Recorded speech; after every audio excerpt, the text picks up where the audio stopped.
Yes, Bwana Yesu asifiwe. Leo hii nataka nielimishe Waislamu ni kwa nini ninamfuata Yesu Kristo na sio Muhammad. Kwa sababu niko na points kadhaa ambazo ninaweza kuelezea ni kwa nini ninamfuata Yesu Kristo na ni kwa nini ninasema kwamba Yesu Kristo ni Mungu. Point number 1 ni kwamba ukiangalia lifestyle ya Yesu Kristo na lifestyle ya Muhammad ni vitu viwili vitofauti kabisa. Kwa sababu Yesu Kristo anaweza kuwa a good role model, but Muhammad alikuwa na character mbaya. Si mtu wa kutamanika, sio mtu wa kusema kwamba unaweza kumfuata.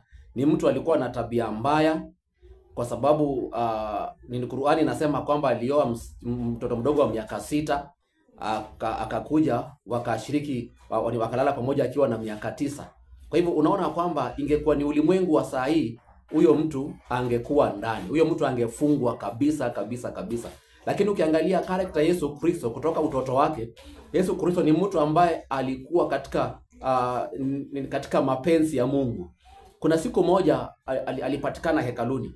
Alafu akamuuliza ya kwamba baba na mama, wakamwambia kwamba baba na mama yako wanakutafuta. Yesu alisema kwamba baba na mama yangu ni wale ambao wanafanya mapenzi ya Mungu. Lakini hakuna historia yoyote ambayo inaonyesha Muhammad ya kwamba alikuwa mtakatifu ama alikuwa katika mambo za Mungu akiwa mdogo. Tunakuja kumuona tu akiwa mzee, kusema kwamba ameitwa. So mtu ambaye ameitwa akiwa mzee hata hana mambo ana historia ya kiungu. Mbona nimfuate?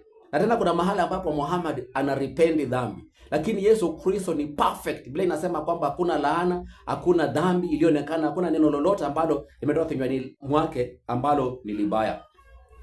So point yangu namba 1 ni kwamba Yesu Kristo alisamehea dhambi, kitu ambacho Muhammad hakuwahi kufanya. Yesu Kristo alisamehea dhambi, na kitu ambacho Mungu peke yake anafanya.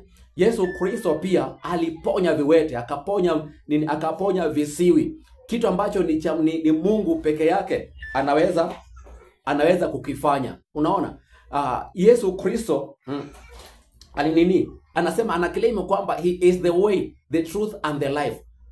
Na Waislamu wanasema kwamba Uislamu dini ndiyo njia. Lakini Yesu anaclaim ya kwamba he is the only way to the truth, of the truth and life. Yeye ndiyo njia kweli na ya uzima wa milele. Lakini Waislamu wanaclaim ya kwamba Uislamu ndiyo njia. Dini haiwezi kuwa njia, kwa sababu dini dini inamaanisha kwamba ni njia ya mwanadamu anayotumia kumfikia Mungu. Na hakuna njia yoyote ambayo mwanadamu anaweza kuitumia ili akaweze kumfikia Mungu. Kwa hivyo leo hii nataka waelimike. Yesu Kristo anaclaim ya kwamba anapeana uzima wa milele. Anapeana uzima wa milele. Muhammad hakuna kitu ambacho anaclaim ya kwamba anapeana kwa maisha yake. Jambo lingine ni kwamba Yesu Kristo anabadilisha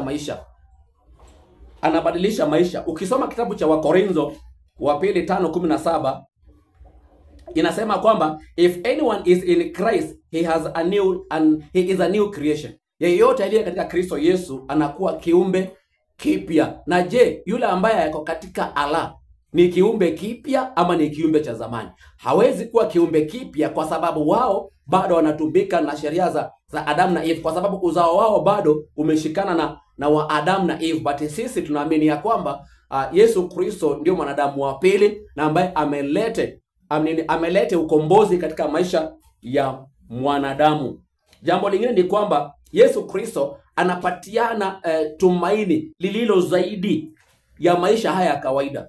Anapatiana tumaini lililo zaidi ya maisha haya ya kawaida.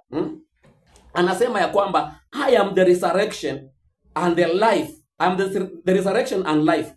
The one who believes in me will live ever though they die. Anasema kwamba yeye ndiye ufufuo ule, na ijapokuwa kwamba tutakufa lakini tutaishi. Kwa hivyo yeye ndiye ufufuo. Sasa wakati mwanadamu atakapokufa, kule kufufuka ambapo tutatoka katika makaburi, ufufuo katika siku ya mwisho, huo ufufuo mwenyewe ndio Yesu mwenyewe. Anaclaim kuwa yeye ndio Yesu mwenyewe. Na nikikuuliza kwamba Muhammad ni nini, hawezi niambia, because he is nothing. He has nothing to offer people. Jambo lingine ni kwamba Jesus walks with you. Yesu Kristo anatembea na sisi. Muhammad alikufa, hatembei na sisi. Hatembei na sisi. He died long time ago. He died long time ago.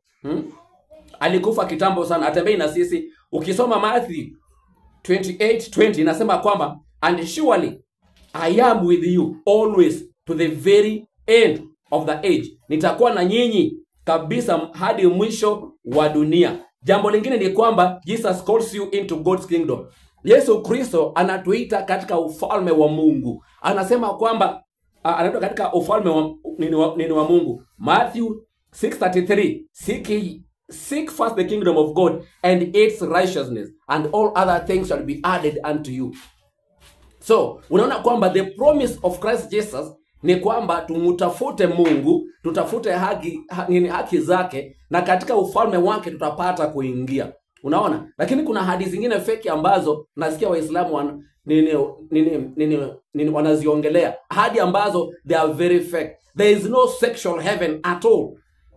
Na hautawahi kupata a sexual heaven, because God is not interested in all those things. God is interested in holiness, not in the flesh. Because things hizo vitu ambavyo mnaona kwamba ndivyo vinavyostahili katika maisha ya mwanadamu ni vitu ambavyo viko fake sana. Kwa hivyo Waislamu leo, ningependa sana muelimike na muache argument zenu kutafuta makosa, kwa sababu hata nikiamua kwamba nitafute makosa kwa Qur'an nitapata. Tafuteni kujua ukweli. Tafuteni kujua ukweli. Jesus is the way. Is the only way to be reconciled to God. Yeye ndio njia pekee yake ambayo unaweza kumfikia Mungu, kuleta upatanisho katikati yako na Mungu. Kwa hivyo nataka leo hii mpate kuelimika ili mpate kujua. Na final ni kwamba you should follow Jesus if you want to know God. If you want to know God, follow Jesus, because he is the image of God. Yeye ndio picha, yeye ndio nasemaje na Kiswahili, yeye ndio picha kamili ya Mungu. He is the image of God, mfano wa Mungu. Yeye ndio mfano wa Mungu. Kwa hivyo unapotaka kumjua Yesu Kristo, ni lazima ujue kwamba yeye ndiye mfano wa Mungu. Kwa hivyo nimetaja vitu kadhaa, ya kwamba cha kwanza, Yesu Kristo amefanya mambo ambayo Mungu peke yake ameyafanya, kwa sababu hata Qur'an ina acknowledge ya kwamba Yesu Kristo aliponya, Muhammad hakuponya. Maana sura ya 5 mstari wa 110 inadhibitisha kwamba Yesu Kristo aliponya, lakini Muhammad hakuponya. Muhammad alipoulizwa mambo ya rohoni alikasirika sana, akasema kwamba yeye hakujaliwa kujua mambo ya rohoni. So ninashindwa nabii mgani ambayo hakujaliwa kujua mambo ya rohoni. Na mubarikiwe sana.